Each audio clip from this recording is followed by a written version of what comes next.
കർത്താവ് എന്താ നമ്മളോട് പറയുന്നത്? ദിവ്യകാരുണ്യത്തെക്കാൾ വലിയ എന്തടയാളമാ നിനക്ക് വേണ്ടേ? വിശുദ്ധ കുർബാനയേക്കാൾ വലിയ എന്തടയാളമാണ് നിനക്ക് ഞാൻ തരേണ്ടത്? അടയാളം അന്വേഷിക്കുന്ന ഒരു സഭയോട് കർത്താവിന് ചോദിക്കാൻ ഇത്രയേ ഉള്ളൂ, എടാ, എല്ലാ ദിവസവും നിന്റെ അൾത്താരയിൽ സംഭവിക്കുന്ന ആ അടയാളത്തെക്കാൾ വലിയ അടയാളം ഇനി ഈ ലോകത്ത് എന്ത് സംഭവിക്കാനാണ്? പക്ഷെ അതൊന്നും വിശ്വസിക്കാൻ നമ്മുടെ ഹൃദയം അങ്ങോട്ട് തുറക്കപ്പെടുന്നില്ല. ഇപ്പൊ ഒരച്ഛൻ കയ്യിൽ ഈ അപ്പം വെച്ചിട്ട് അച്ഛൻ ഇങ്ങനെ പ്രാർത്ഥനകൾ ചൊല്ലിക്കൊണ്ടിരിക്കുമ്പോൾ അച്ഛൻ പോലും അറിയാതെ ഈ കയ്യിൽ ഇരിക്കുന്ന അപ്പം അതിന്റെ സബ്സ്റ്റൻസ് മാറി കർത്താവായിട്ട് മാറുന്നു എന്ന ആ അടയാളത്തെക്കാൾ വലിയൊരു അടയാളം നമുക്ക് എന്താ വേണ്ടേ? പക്ഷെ നമുക്കിതങ്ങോട്ട് ഇത് മനസ്സിലാവുന്നില്ല.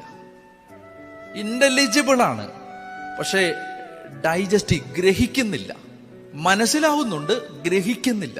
ഇത് ഓരോ ബലിപീഠത്തിലിരുന്നും കർത്താവ് ചോദിക്കുന്ന ചോദ്യമാണിത്. നിനക്ക് എന്താ ഇത് മനസ്സിലാവാത്തേ? ഇത് ഞാൻ ദൈവമാണ്, ഞാനാണ് നിന്റെ അകത്ത് വരുന്നത്.